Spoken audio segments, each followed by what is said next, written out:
Assalamualaikum warahmatullahi wabarakatuh. Tepangkeun wasta abi ringgolan Arapi di 11 MIPA 4 bade nepikeun diantara ngeunaan hirup sehat. Assalamualaikum warahmatullahi wabarakatuh. Wilujeng enjing sadayana Bapak sareng Ibu guru anu kusim kuring dipika hormat sareng rerencangan sadaya anu kusim kuring dipika cinta. Langkung ti payun mangga urang sanggakeun puji sareng syukur ka Allah Subhanahu wa taala anu parantos marengkeun urang sadayana dugi ka tiasa patepang dina ieu acara. Alhamdulillah urang tiasa kempel di dieu di tempat dina kaayaan sahat walafiat. Walau wargi anu kusim kuring pika hormat, dina ieu waktos sim kuring bade ngadugikeun kumaha pentingna hirup sehat kanggo urang sadayana.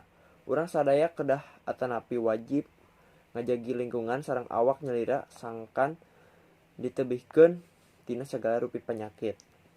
Kumargi kitu, urang kedah ngalaksanakeun hirup sadidinten ku cara anu sehat. Pembersihan salira atanapi ibak, pembersihan kuku, nyikat waos anu rutin, eta contoh anu disebat hirup anu sehat. Contoh anu sanesna micir rutak kana tempatna, nyiduh ulah di mana wae, batuk atanapi bersin kedah ditutupan. Saumpami di dinten urang ngajagi kebersihan, awak urang bakal bersih atanapi suci tina sagala rupi kokotor.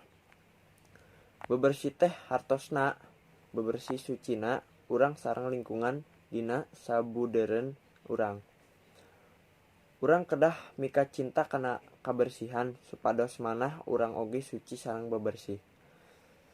Para hadirin sadayana, rupina dicekapkeun sakitu anu kapihatur, kirang langkungna mugi tiasa dihapunten. Wassalamualaikum warahmatullahi wabarakatuh.